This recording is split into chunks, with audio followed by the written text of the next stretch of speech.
Welcome to the Cryptonomatron, and today I'm doing a review on Morpheus Network.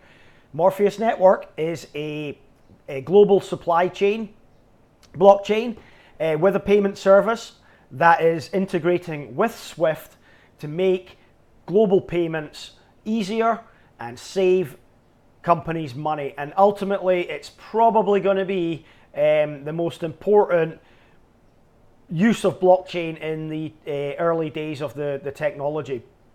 Certainly solving many problems logistically and saving companies a lot of money. So let's take a look at the project and what it's all about, starting off with the competition.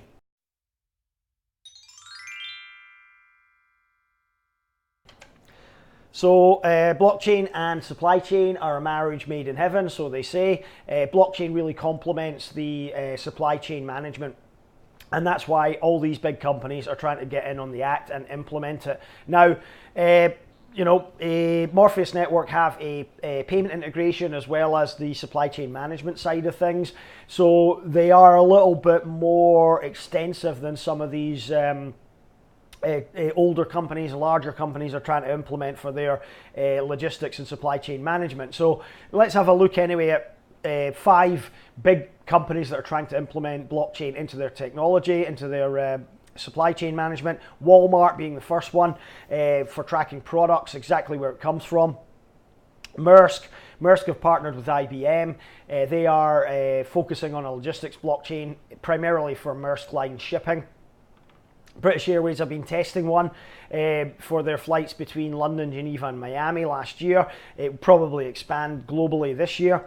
UPS have joined the Blockchain and Trucking Alliance last year and hoping for more transparency among all groups involved in the supply chain. And again, they're working to develop blockchain standards for the freight industry. FedEx, who are mentioned on the Morpheus Network website, they have also joined the BITA, or the Blockchain and Trucking Alliance, and they've launched a blockchain-powered pilot program to solve customer disputes. Now, those are the 5 biggest companies that you will probably hear mentioned as far as supply chain management and blockchain are concerned, or logistics and blockchain, but there are many other startups that have launched ICOs or airdrops that have their core supply chain management functions on the blockchain. Just off the top of my head, I can name ShipChain is one of them, Block Array, another one, CargoX, and there are other ones coming. I think Block Freight as well is going to ICO sometime this year, and so on and so forth. So there are a lot of supply chain management companies. There are a few others like VeChain and and others like that, and Fusion, that will be focusing on supply chain management, but also Morpheus Network has the payment service as well, which is integrated with Swift. So this could be quite an important competitive advantage for them. So more competition, because obviously the payment service on a blockchain is already something that is available from a couple of companies, Monetha and Utrust, I think, as well. So here they've got a nice table in their white paper that outlines basically their platform and how it differs from both the centralized and decentralized systems. And you can see there UPS, FedEx are included.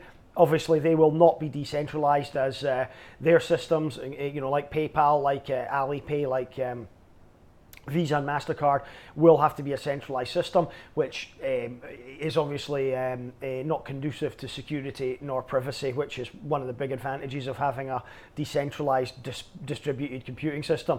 However, Monetha are mentioned here in the list, so we can compare, looking down, that Morpheus Network have several advantages over Monetha, including permission transparency, escrow services, which Monetha do not implement, digitization of documents, layering of other blockchain technologies within the Morpheus system, and direct Swift deposits, as obviously Morpheus Network will be integrating Swift into their system. And I think that alone is one of the biggest competitive advantages they've got. over all their competitors, whether centralized or decentralized.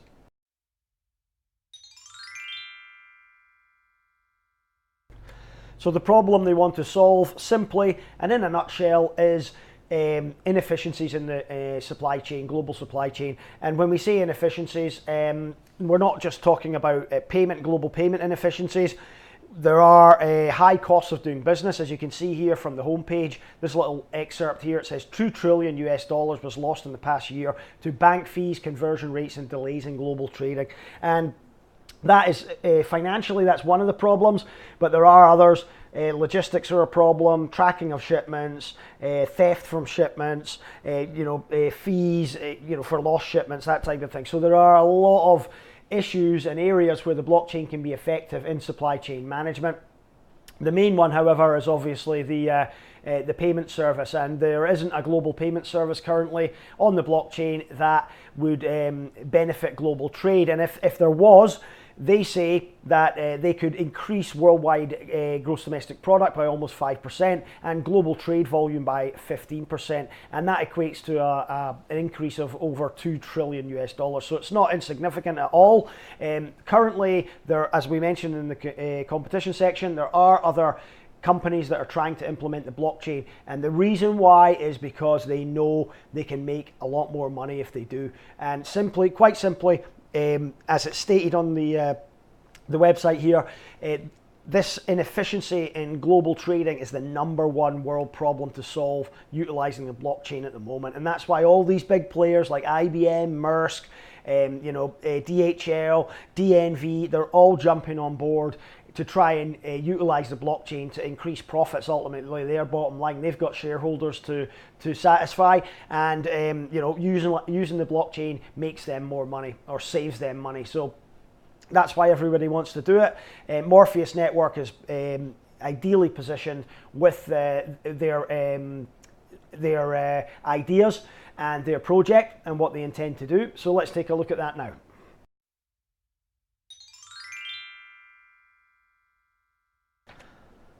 So the Morpheus Network is a supply chain platform, and it has an integrated cryptocurrency payment system using the blockchain technology. Now, they have been consulting with some of the world's largest shipping, customs, and banking firms.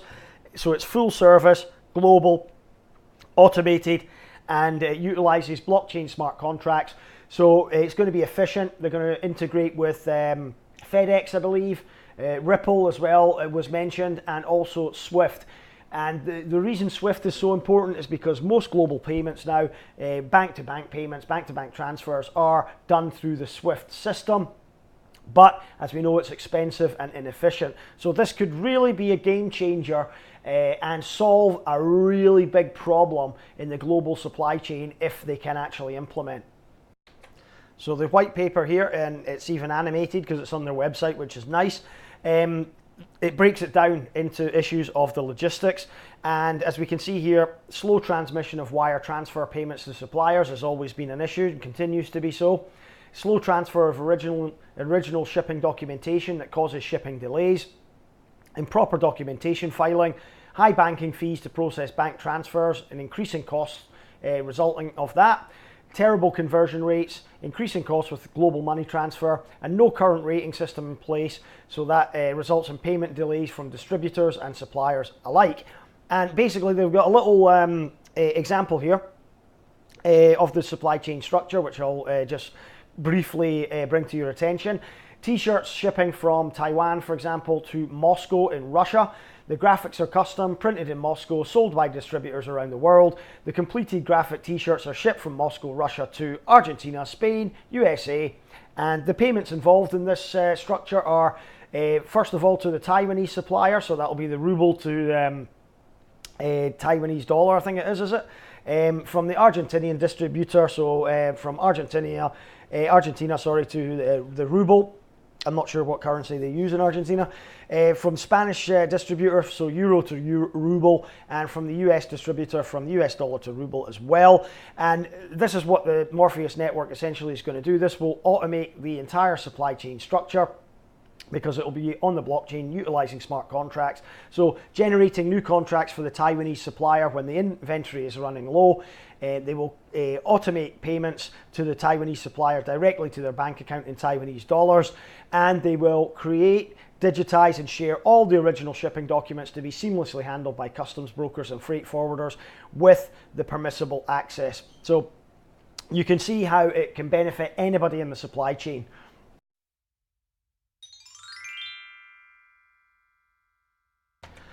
Now, what about the market? Well, as you can imagine, it's multi-billion dollar, multi-trillion dollar.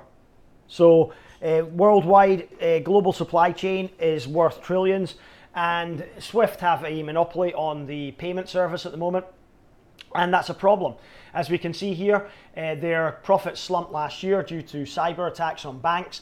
The current centralized systems are not secure, they're not adequate, and they are not going to be able to be utilized in the future. They're obsolete. So a decentralized or distributed system is required now to ensure both privacy and better security of the system. So we can see SWIFT itself had a 31% decrease in profits to $47 million last year. There was an $81 million theft from a Bangladeshi bank in February 2016. No surprise there. Security not up to scratch, obviously, but you know, there's always going to be inherent risks in using a centralized server system, which again is one of the benefits of utilizing the blockchain. So if we can just pull some other statistics from here, there were basically an investigation went into the SWIFT system last year because there was a wave of attacks on the banking system. So obviously I think SWIFT will be looking at utilizing a better system that doesn't expose them to attacks as much. I found this interesting little article too about the supply chain management software and the market revenue from that little segment. And of course, blockchain integrated into a system will require a interface, user interface for people or companies to use. And the market for this alone is phenomenal at the moment. Again, going from about 11.2 billion US dollars worldwide to an estimated $13 billion last year for software as a service, responsible for producing new growth opportunities in the industry, and it's set to exponentially grow, as you can see, up to 2021. So they are looking for maybe a $19 billion revenue in 2021. So it'll increase year on year quite exponentially, and I can see blockchain being a big part of that growth as well.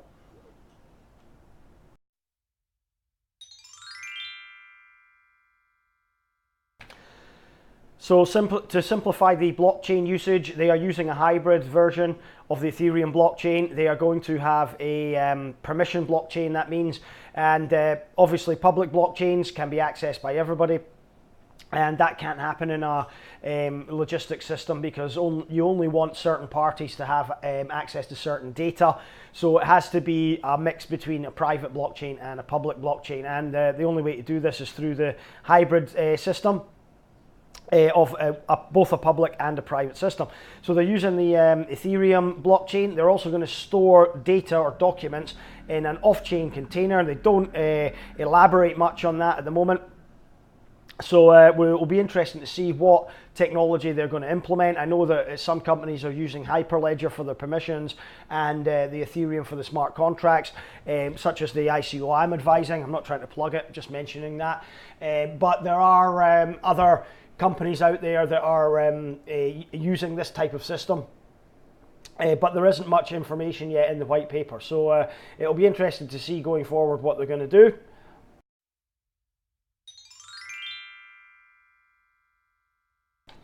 So the tech here, there will be a dashboard obviously where you can interact with the network, revise your objectives, update your objectives, etc. And there will be obviously permissions, so you won't be able to view things that you're not allowed access to. That is an example of how the dashboard is going to look. This is from the white paper, and then we can see there you can add or edit your smart contracts depending on what you're intending to do and what your objectives are. So it looks quite interesting. There's a nice infographic here. Single smart contract for the supply chain. If we go through the list here, there will be an ERP system updated with low stock level from a distributor in Sao Paulo, for example. That will then automate a contract generation through the Morpheus network from the Canadian head office where Morpheus are based. Then automated storage and shared retrieval of the documentation with a layered blockchain technology. After that, automated payment through the Morpheus network from the Canadian head office to the overseas manufacturer and supplier. Then shipping of the purchased goods will happen, signaled by a barcode scan from the supplier with layered blockchain technology. Then an automated payment through the Morpheus network from the distributor to the Canadian head office. After that, automated shipping documentation generation through the Morpheus network. And then finally, or penultimately even, automated storage and shared retrieval of the documentation with layered blockchain technology happens. And finally, ERP system will be updated with the newly arrived inventory, reinitiating the smart contract. So you can see how the system works. Essentially, the stock goes low, it initiates an order, the order gets fulfilled, the payments are done automatically, and voila, your stock arrives and your data is updated. So essentially, really streamlining the global supply chain system.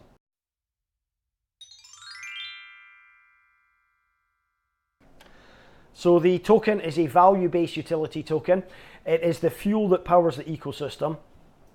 And the network's Microsoft Dynamics 365 ERP system is integrated with SWIFT for direct international payments. And that's going to be essential to them getting the business to being able to be used throughout the world on the global supply chain. Now, the token will be required to get access to the Morpheus network platform, and it will also be based on the real-time financial derivatives of whatever currency is needed to complete a payment. So it will act as the fuel in the ecosystem, but it will also be the value of it will be determined by the payments going through the network. So if the depending on its exchange rate, for example, if you're paying in US dollars and receiving in rubles, then the value of the network token at that particular time will be based on the exchange rate.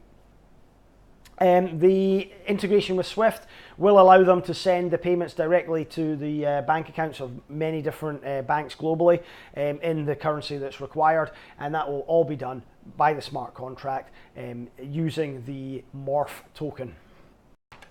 I should also say it will be on the main exchanges after the ICO. Which ones I don't know, and when it's going to appear on the exchanges I don't know, guys. Yeah, that'll be up to Morpheus network and whichever exchanges decide to list it once the information is provided.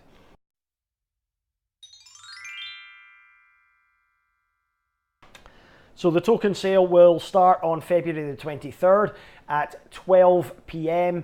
Eastern Standard Time in the US.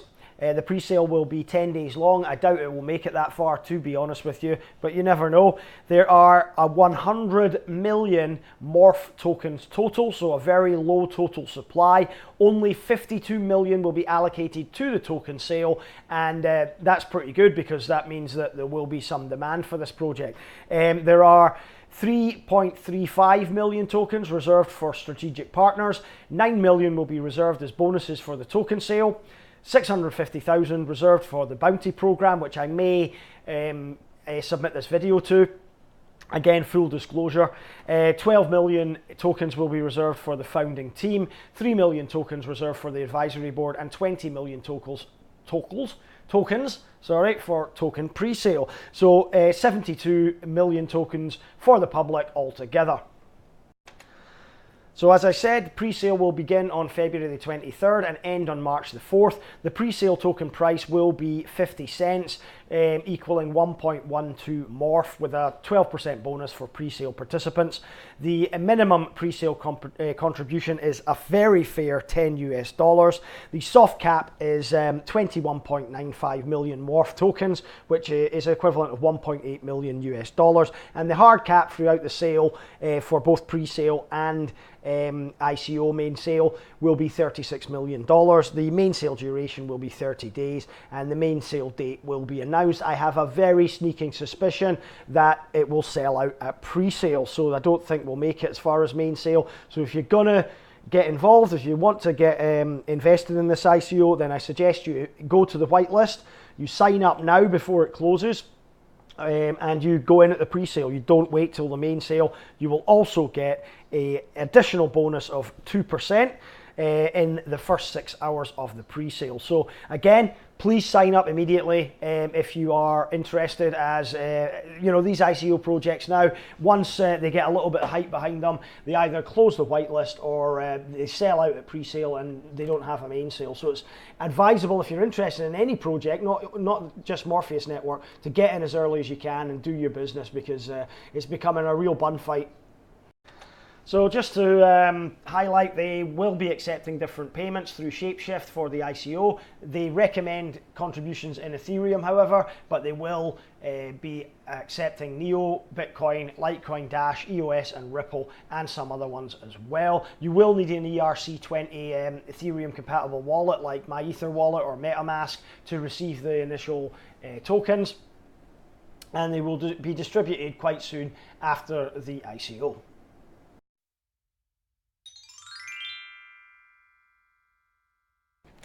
So Morpheus Network does have a bounty campaign running. 1% of all tokens sold during the ICO will be dedicated to the campaign, and it could be worth $325,000 to participants, which is quite a lot of money. The bounty allocation is as follows: 50% will be signature and avatar campaign, 10% for translation, and 40% split between the rest of the social media, which includes Twitter, Facebook, Medium, Reddit, Telegram, and YouTube. And there are rules. They're also capping the signature bounty at 150 participants. So I'll leave the link below as usual. If you want to join the bounty campaign, then better now than never.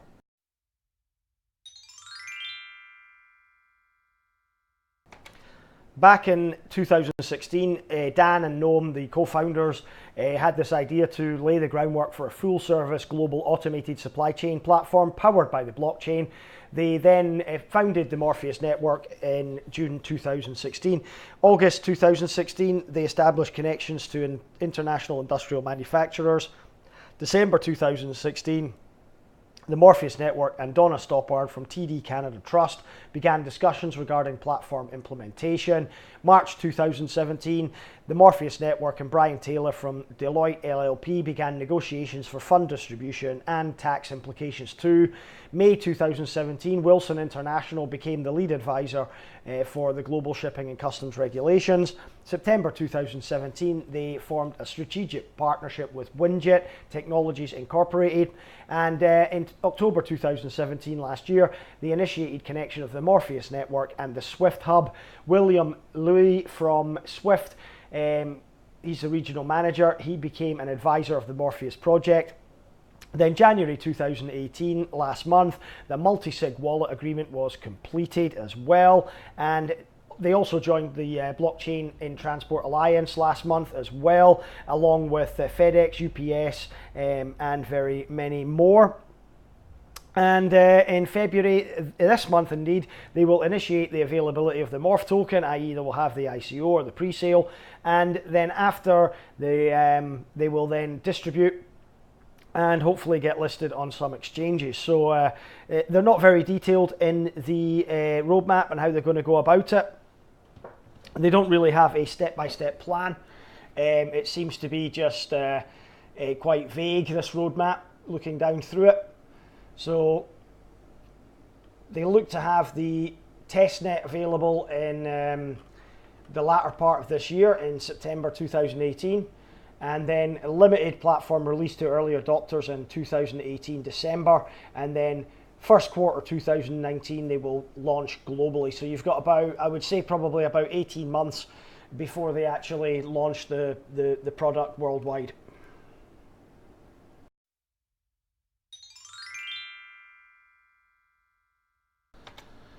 So let's look at the team quickly now. They have professional experience with all these companies here. These are not partnerships. These are companies that the team have previously been involved with. One of the biggest ones we have to look at is this Winjet.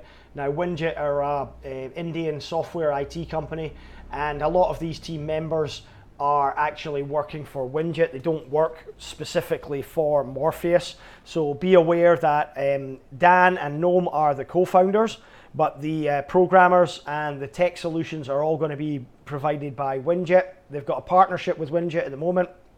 So all these people, Nikhil, Priyank, they're all based in India, in Mumbai, I think, and they are all the developers of the software, and they all work for Winjet. Now, some of them have Morpheus Network on their LinkedIn pages, but essentially they all work for Winjet.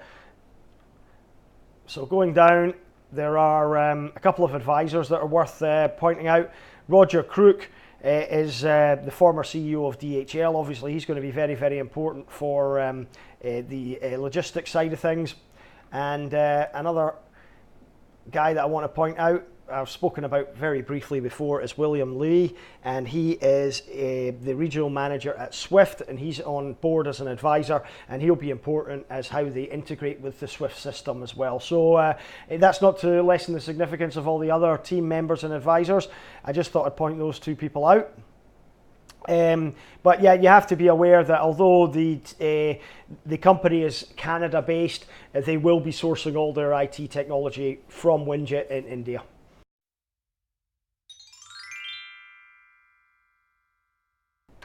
So it's important to note, although they do mention Swift and FedEx on their website, they're going to integrate with. It's not clear whether they have a partnership with them. The only partnership that has been announced so far is Winjet. Winjet is an IoT lab or a IT lab in India, and they deal with different areas of technology like Internet of Things, artificial intelligence, machine learning, product engineering, and blockchain and fintech. And as I mentioned in the last chapter, most of the developers on the team of Morpheus Network do actually work for Winjet.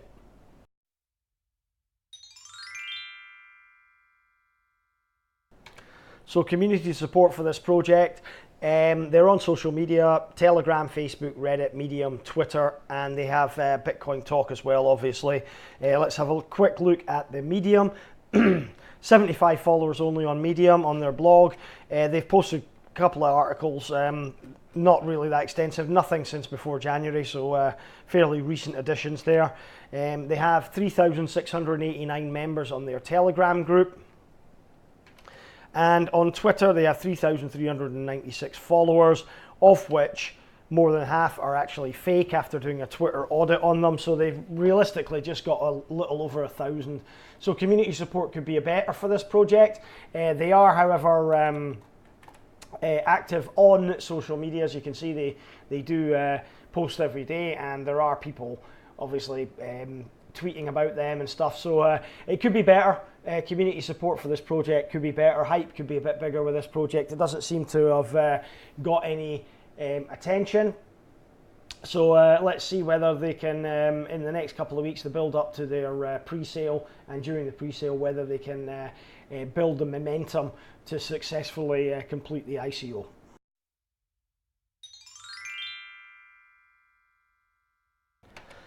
So now to the verdict, and first of all, as usual, the positives.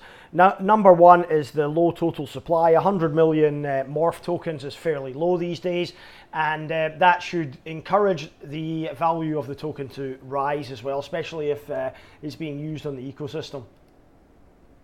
Number two, key advisors here will drive the project to success. The former CEO of DHL and also the regional manager of Swift. Those two advisors in particular, as well as the others, will be key to the success of this project. Number three, this is a multi-trillion-dollar market they're operating in. You know, the revenue from this particular marketplace is very, very large if they can implement, and if they can get a piece of it, then there's certainly a lot of money to be made. Number four, they're integrating with Swift. So if they manage to integrate with Swift and they can implement this, then that could be a real driver for the success in the future. Number five, integration with FedEx as well. if they integrate the FedEx system, first of all, it will allow this to grow rapidly within the global supply chain community, and again, another step forward in the potential success of this project. Number 6, it solves a real-world problem. As we mentioned earlier in the problem section, there is simply an inefficiency within the global supply chain mechanism, and blockchain will go some way in eradicating that. So this solves the real problems of the inefficiencies, and mainly the payment services, which can cost the industry upwards of $2 trillion a year. There are negatives, however, and as usual, number 1, they don't have any key partnerships. They have one partnership with Winjet, who are going to do the technological aspects of this project for them. But there's no key partnerships. There isn't with any of the main companies. They're not partnered with Swift. They're not partnered with FedEx. They are integrating those systems into their blockchain platform, but they don't actually have any official partnerships announced yet. So it might be that in the future, if they do have these key partnerships, that could be a driving driving force behind their success. But at the moment, there are no key partnerships, and that could be a concern for any potential investor, as other competition in this sector does have partnerships. There's no smart contract on GitHub. I couldn't find any technical details about it. Really, when you're investing in an ICO, you want to see a smart contract there so that you know that that's going to be implemented, especially during the crowd sale. Number 3, there's fairly low hype about this and low community support. There isn't enough people behind this project to drive it to success when it goes on exchanges and gains traction. And hopefully, this can be built towards the main sale itself. Number 4, a concern of mine is that they're outsourcing the technology development to Winjet, and that could affect the implementation. You've now got several offices around the world that have to liaise. You have the Canada office, you then have the office in India who are doing all the development of the blockchain technology and everything else, the software, and that could limit and affect implementation, I believe. And number 5, competition is very robust and more established in this sector. As I mentioned earlier in the competition section, you have Maersk, IBM have teamed up, VeChain have got partnerships with DHL and some other, DNV and some other impressive companies there. And the competition in the global supply chain sector, blockchain, is very, very strong indeed. So this is going to be very difficult for any company to succeed in this sector. And number 6, it's a fairly high token price, higher than I would have liked. 50 cents for 1.12 Morph tokens is quite high in my opinion. They would have got my interest a lot more if the token price was about half of where it is, maybe even lower. But again, the hard cap isn't low enough for my liking, but it isn't too high either. $36 million is, it's not too high. It's still fairly acceptable, but the token price for me is a little too high. And number 7, the final negative is it's an ambitious project. They're going to have to really do very well to succeed here. I think the project is very ambitious. With the competition, with the outsourcing of the technology development and everything else, I think this is ambitious. Is it over ambitious? Time will tell. And as such, the verdict is the red pill or the blue pill. Which one do you take in this case? And to be honest with you, I'm a bit on the fence with this project. I'm giving this 3 out of 5 stars. The reason it loses stars is, again, no smart contract. Also the outsourcing of the technology to Winjet, and the other thing is it doesn't have a minimal viable product at the moment. We don't have any technology, so that's another negative that counts against it. So I can really only give this project 3 out of 5 stars at the moment. On the other hand, the positives behind the project: it does solve real world problems. It really does have a global use case. And it could potentially be very, very successful. I like the low supply. I think the team is able to implement as well. The advisory body's quite strong. But again, it has fundamental negatives that affect it. Low hype in the community, so it's really one that you're going to have to take a risk on. I think in terms of implementation here, can they implement? That is the question you have to ask yourself here, and will it get adopted? Now, as I said, I'm on the fence here. Will I invest? I'm leaning towards putting some money into this. Because of the low supply and the potential for it as well may twist my arm to put up with the risk in this case. But as ever, I'm not a financial advisor. These reviews are just for entertainment purposes only. Please do your own research if you're going to invest in any ICO, and bear in mind that ICOs do have inherent risk in them. Do your own due diligence, do your own research before investing in anything, and always invest with caution and invest wisely as well, and don't invest more money than you can afford to lose. That's it. That's my review for Morpheus Network. As you probably can tell by my voice, I'm not feeling too great. The last few days I've been nursing a head cold, which has debilitated me, along with my drinking habits as well. So hopefully I'll be feeling a bit better tomorrow. I'll have another review for you tomorrow. And if you like this video, please subscribe, and let me know what you want me to review next. I'll try and get it done. Thanks for watching as ever, and see you tomorrow.